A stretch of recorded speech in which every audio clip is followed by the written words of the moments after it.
making things happen in your community. Get to know your local RC&D, the National Association of Resource Conservation and Development Councils. I want you to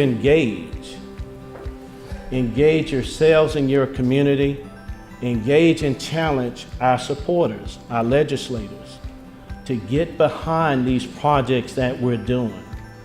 The projects that RC&D puts on the ground change the basic fiber in the landscape of those communities that we live in. RC&D Council volunteers are leaders and community stakeholders involved in multiple roles in local government, school boards, churches, and other civic activities.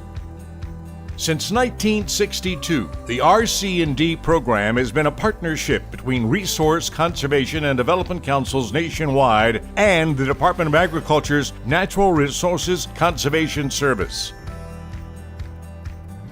In the Smoky Mountains of North Carolina, RC&D is helping the Cherokee people improve their quality of life and preserve their heritage for generations to come.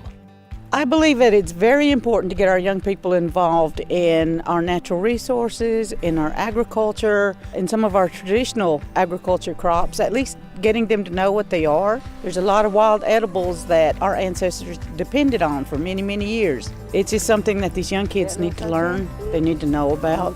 The culture and the natural resources have focus, I guess a primary focus or point for the tribe over the past 5, 10, 15 years. So they're doing a lot to revitalize, encourage, and promote youth activities, and I'm happy to see that. Another RC&D partner is the Alabama Sustainable Agriculture Network, or ASAN. This partnership produces annual food and farm forums. Alice Evans is executive director. Roundtables, facilitated roundtable discussions, panels, just really open-ended space where farmers can get in the same room together and say, hey, I've been having this issue. You also have had that issue, talk to me about it. And we've found that that's really the most efficient way, the most effective way for folks to get what they need. A new youth outreach program has also taken root. When we went looking for support to make that happen, we really thought of RC&D first, both because of our history working with them on food and farming work, but given that this program also brought in a sort of youth element and education element, it really made the most sense. They made a perfect partner. I'm thankful for RC&D because it allowed me to do what I wanted to do as a child. When I was playing in the creeks, lifting up the rocks, playing with the crawfish and the salamanders, I learned from the outside world. Inner city kids, they don't know this world is out here.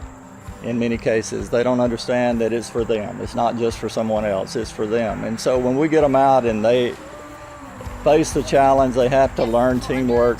We see fear disappear into a smile. It makes it worthwhile, and that's what we're about here is environmental responsibility, and it fits in with the missions of RC&Ds all over this country. Get to know your local RC&D. The National Association of Resource Conservation and Development Councils. For more information, visit narcdc.org.